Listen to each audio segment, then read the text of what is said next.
Well, for about 3 or 4 years now, I've been producing a show that airs every Saturday at 10 o'clock right here. It's called Dog Talk, and the host of the show, Miss Pat Becker, is here. I'm so glad that we're finally on air together. There we go. Not unintentionally, a double negative there. I know, but I feel so protected. Yeah. You know, I mean, it's fantastic. Well, you shouldn't, because I can't control anything right now. I want to say, while the cat's away, the mice are going to play. What is happening here? We're losing it, that's all. A lot of fun. It is. It's unbelievable. Oh, I know, and it's a little smoky in here, so sorry, it's but animal fat, you know, which I cannot tolerate too often, but there again, I'm making exceptions. Well, you've been getting tons of emails from your amazing viewers with great questions, and we've been bringing them up here, and we've got some good ones to go over today. We do, because these are actually having to do with social issues, which, you know, it's not rocket science, people. Yeah. You know, but anyway, we need to discuss them. So who has a question? I got the first one. It's from Joyce and Shawnee, and this is a social issue. Joyce says she loves kids. There are kids that she's got 3 dogs. They put in an underground fence when they moved in, and the 3 kids are pretty much tormenting their dogs that live across the street. And so here's what's going on. Apparently, when she came out one day, she saw that the neighbor's kids were taking food, feeding them to her dogs, and leading them back and forth across the underground electric fence. So she says she ran out, yelled at them.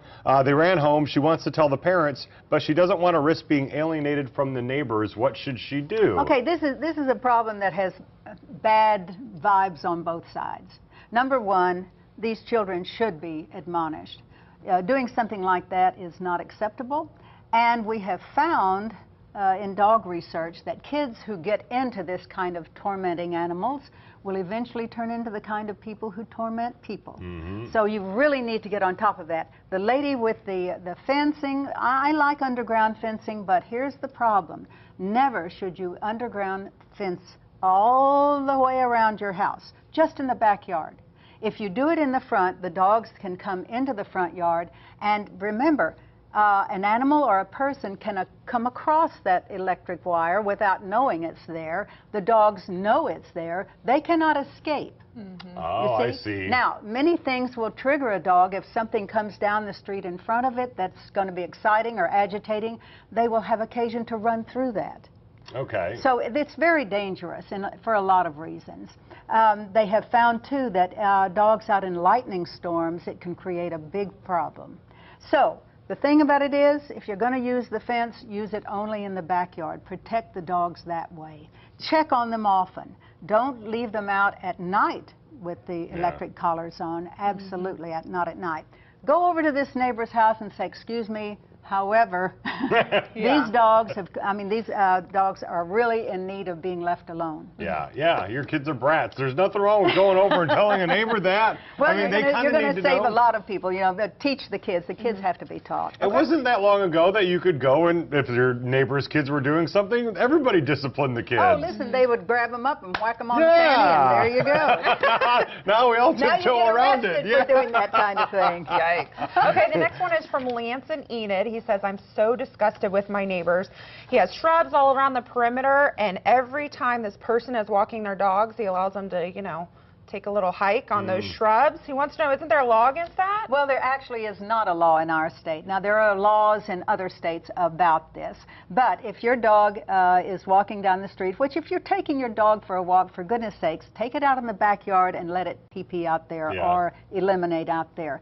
That is the thing to do. If you're walking, if there's a sidewalk, walk on the sidewalk. Don't allow your dog to what we call mark, because the first dog that marks on this poor man's shrubbery in the front of his house, the next dog that comes along is going to smell it, and it's going to mark it too. It kills the plant eventually if it gets enough and not enough water.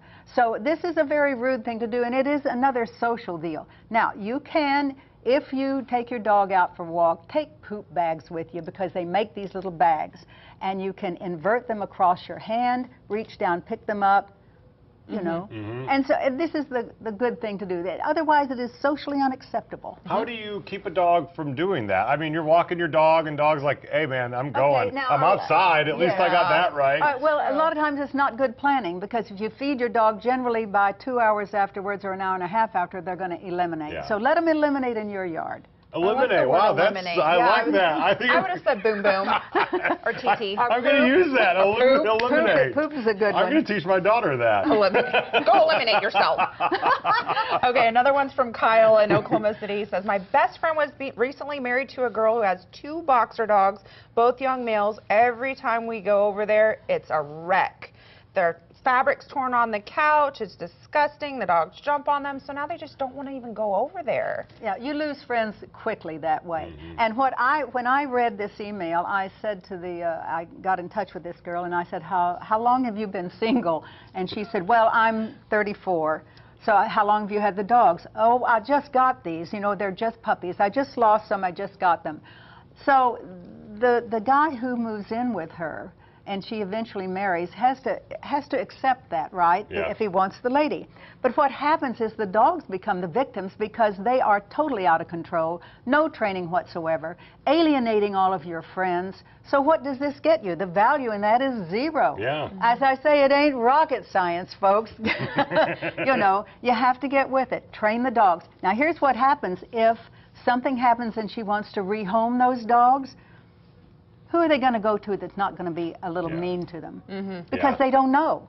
Dogs need guidance. They need a leader. There's just no doubt about that. Got to get them a little training. Solves all the problems. Yeah. Well, It does. Pat, thank you so much. We Thank appreciate you you. coming in. And of course, Saturday mornings, you got to 10 make sure you tune in. Please do. This coming Saturday, we're going to have an outstanding show, so I hope everybody will. You always do, 10 a.m. Well, coming up here next, Susan Mogalica and Terry Jordan. I've never said their last names before.